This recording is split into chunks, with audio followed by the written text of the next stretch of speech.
let's see the another type of RNA, that is tRNA. Now the name indicates that it is the transfer RNA. What it transfers? As early said, it transfers activated amino acids. Activated amino acid to the site of protein synthesis. ठीक आहे. जेव्हा protein synthesis सेलमध्ये start होईल तर protein synthesis घडणारा ठिकाण किंवा area that is ribosome. Site of protein synthesis जर पेपरमध्ये विचारलं तर keep in mind the answer should be ribosome. आणि त्या रायबोझोमकडे काय ट्रान्सफर करायचं तुम्हाला? Amino acid. आणि आपल्याला माहित आहे की सेल सायटोप्लाझम मध्ये किती अमिनो ऍसिड्स असतात? 20 types of amino acids are there. मग त्यातला एक एक अमिनो ऍसिड प्रॉपरली ट्रान्सफर करायचा आहे to the ribosome. First amino acid कोणता असेल, सेकंड कोणता आहे, थर्ड कोणता आहे, हे सगळं फिक्स असते, कारण तोच तर मेसेज एमआरएनए कॅरी करून राहिला. And that all things were decided by the DNA. Okay, अशा पद्धतीनं काय चालू आहे? Protein synthesis is going on. तर आता आपल्याला पाहायचं आहे की मेसेज आलाय, रायबोझोम आलाय, आता त्या ठिकाणी अमिनो ऍसिडला ट्रान्सफर करण्याचं काम कोण करते? टीआरएनए. तर त्या टीआरएनएचं स्ट्रक्चर अशा टाईपचं असतं. परत कन्फ्युजन नका करू. RNA it is single stranded, पण जेव्हा जेव्हा आरएनए हा स्वतःला फोल्ड करतो तेव्हा त्या फोल्डिंगला या ठिकाणी पहा, इथून स्टार्ट करा आरएनए 5' इथून स्टार्ट झालाय, अशा टाईपची ही स्ट्रँड तयार झाली असेल, पण या ठिकाणी फोल्डिंग झाली तर त्या ठिकाणी नायट्रोजन बेसेस पेअर होतील. Again single strand, again folding. तर अशा टीआरएनए मध्ये मल्टी फोल्डेड स्ट्रक्चर प्रेझेंट राहते. म्हणजे among the 3 non genetic RNA जर तुम्हाला विचारलं की लॉंगर मॉलिक्यूल कोणता आहे तर एमआरएनए. ओके, लार्ज मॉलिक्यूल कोणता म्हटलं तर आरआरएनए. स्मॉलेस्ट मॉलिक्यूल म्हटलं तर टीआरएनए. तुम्हाला how it is smallest? Because it's percentage is less. MRNA long molecule आहे, याच्यामध्ये हा किती पर्सेंटेज राहील? आता समजा एमआरएनए 3%, आरआरएनए किती होता? 80 to 90%. मग टीआरएनए किती असेल तर tRNA is near about 5 to 10%. Near about 5 to 10% हे त्याचं पर्सेंटेज असतं. तर अशा टाईपचा आरआरएनए टीआरएनए असेल, आणि यामध्ये काय राहतं की at certain region it shows multi folded structure, आणि या प्रत्येक फोल्डिंगमध्ये एक प्रॉपर नायट्रोजन बेसिसची काय असेल? पेअरिंग, आणि त्याचं फंक्शन सुद्धा असतं. पहा, the structure which is shown in the text book it was the clover leaf model of tRNA, and it was given by scientist Holly. ठीक आहे, असे 2 tRNA चे मॉडेल असतात. पहा, होल्ली सायंटिस्टने दिलेलं क्लोवर लीफ मॉडेल, त्याच्या लीफचं स्ट्रक्चर त्याच्यासारखा शेप आहे म्हणून त्याला क्लोवर लीफ टीआरएनए म्हणायचं आहे. आणि आणखी एक मॉडेल असते त्याला हेअरपिन मॉडेल म्हणतात. ठीक आहे, तुमच्या माहिती करता असू द्या. Another model of tRNA is hairpin model, and it was given by Hoagland scientist. ठीक आहे, आता सध्या तो आपल्याकडे नाही आहे टेक्स्ट बुक मध्ये, त्याच्यामुळे आपण त्याला डिस्क्राईब करणार नाही, आणि ते सिंपल असतं. हेच आहे महत्वाचं, आणि हेच पेपरमध्ये तुम्हाला येईल. Now let's see the structure of this tRNA molecule.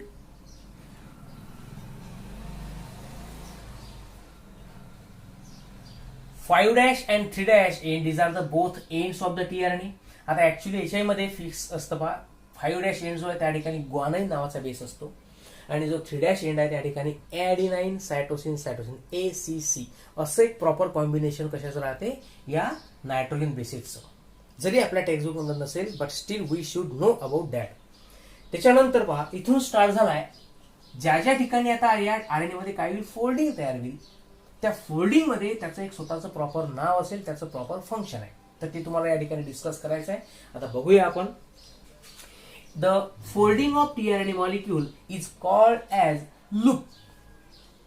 आपण डीएनए मध्ये बघितलं होतं की ज्या ठिकाणी फोल्डिंग असते त्याला आपण किंवा स्पायरल म्हणतो, फोल्ड म्हणतो, हेलिक्स म्हणतो, लूप म्हणतो, कॉईल म्हणतो.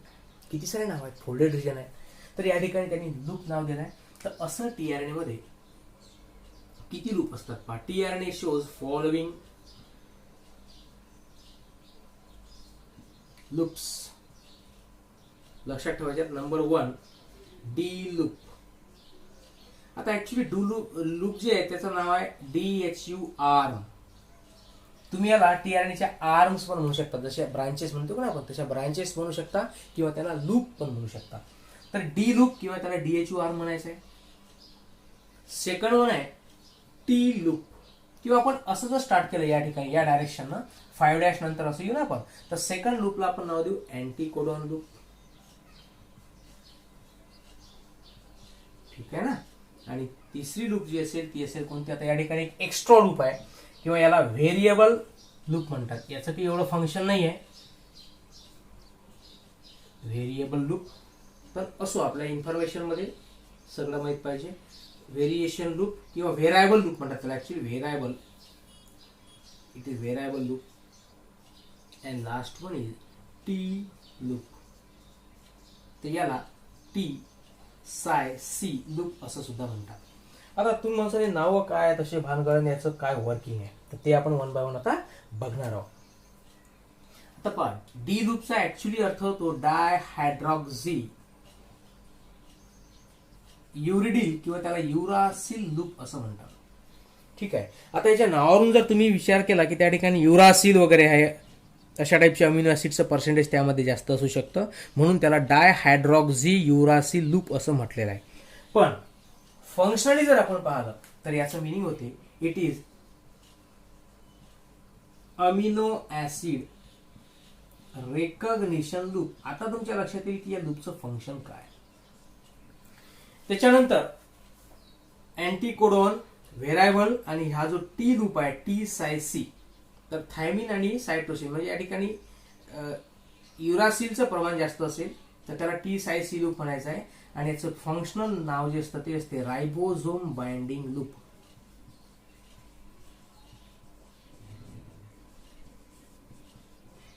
आता आपण बघूया याचे वर्किंग काय असते. पहा आता प्रोटीन सिंथेसिसची प्रोसेस चालू आहे. कशा पद्धतीने घडून आलं प्रोटीन सिंथेसिस पाहता आपण याला इरेज करूया.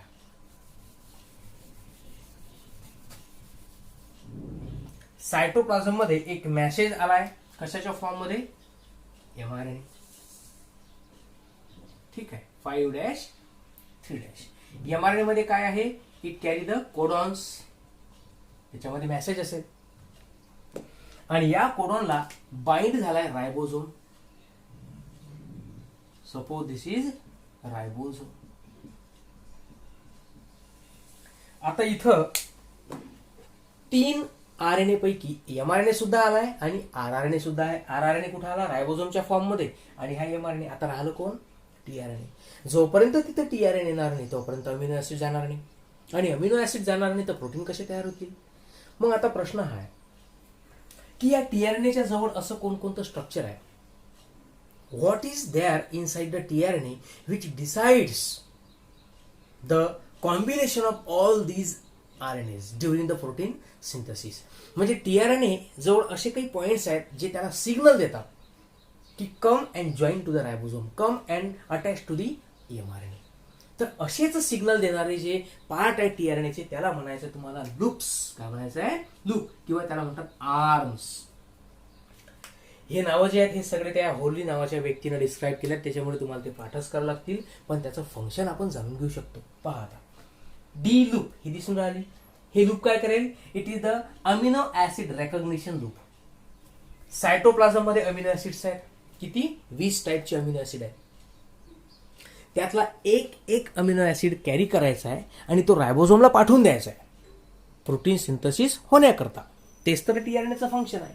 म्हणून म्हटलंय की या टीआरएनएच्या, पाहून घ्या तुम्ही, 3' एंडला एक नाव दिलंय अमिनो ऍसिड अटॅचमेंट साइट.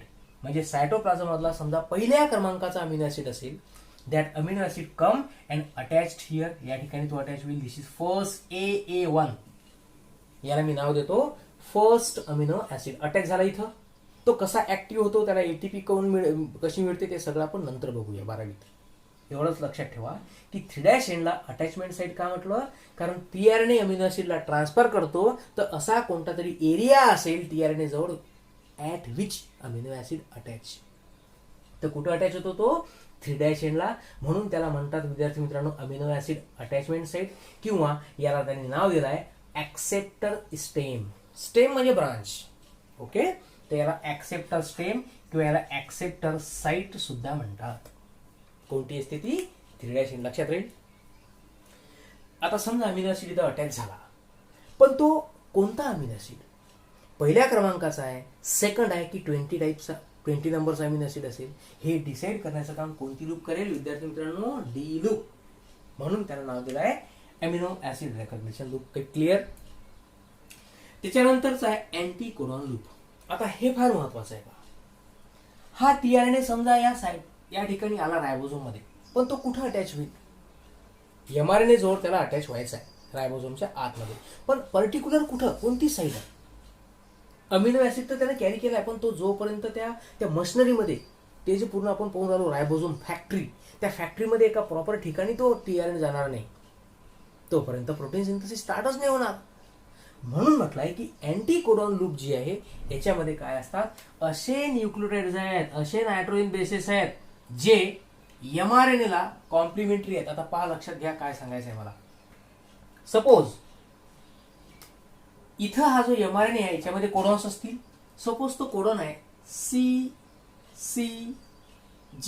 कोणता कोडॉन आहे, CCG. मला सांगा याला कॉम्प्लिमेंटरी बेस पेअर कोणते असतील according to the Chargaff rule. पटकन कॉम्प्लिमेंटरी पेअरिंग आठवली पाहिजे तुम्हाला. CCG ला कॉम्प्लिमेंटरी काय असेल, GGC. म्हणजे असा टीआरएनए, ज्या टीआरएनए जवळ कोणते बेस असतील, एमआरएनएच्या कोडॉनला, एमआरएनए जवळ काय आहे, कोडॉन, याचे कॉम्प्लिमेंटरी, त्याला म्हणतात कोडॉन आहे ना, याला कॉम्प्लिमेंटरी कोणतं असेल, CCG ला GGC. म्हणून त्याला नाव त्यांनी दिलं आहे अँटी कोडॉन. पहा आता इथे अँटी कोडॉन आहे ना, म्हणजे इथं जे न्यूक्लियोटाइड असतील ते बरोबर कोणाला कॉम्प्लिमेंटरी असायला पाहिजे, एमआरएनएच्या कोडॉनला. जर हा कोडॉन वेगळा असेल तर असे टीआरएनए पण जास्त असतील ना, ते पण त्याचं पण कॅल्क्युलेशन आहे. टीआरएनए किती असतात ते सगळं नंतर आहे, तुम्हाला सध्या नाही समजणार. पण असे कन्सिडर करा की एमआरएनएच्या कोडॉनच्या नुसार बरोबर टीआरएनए त्याच्या आतमध्ये बाइंड होतो.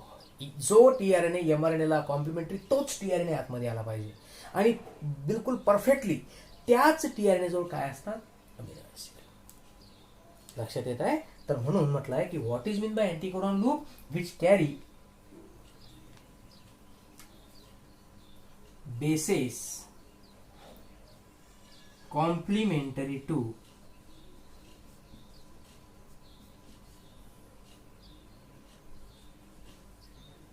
Codons on mRNA.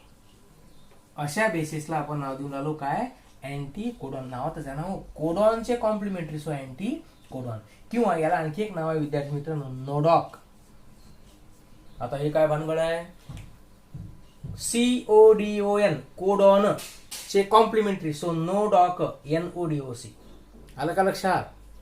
कोडॉन याला रिव्हर्स डायरेक्शन रीड करा, नोडॉक, तर त्याला कॉम्प्लिमेंटरी समजून घ्या. तर अशा टाईपमध्ये हे एक लूप त्याला बरोबर बाइंडिंग करण्यासाठी हेल्प करेल. आणि त्याच्यानंतर आहे टी लूप. याचं तर काही फंक्शन नसतं. टी लूप और टी सायसी लूप, याला म्हटलं त्यांनी रायबोझोम बाइंडिंग साईट.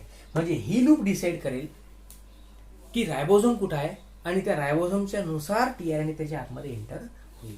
म्हणजे बरोबर या टीआरएनएची या रायबोझोम मध्ये एंट्री होईल. कोडॉन आणि अँटी कोडॉन हे कॉम्प्लिमेंटरी असतील तर त्याच्यामधली पेअरिंग फिक्स होईल, आणि बरोबर अमिनो ऍसिड त्या ठिकाणी सोडला जाईल.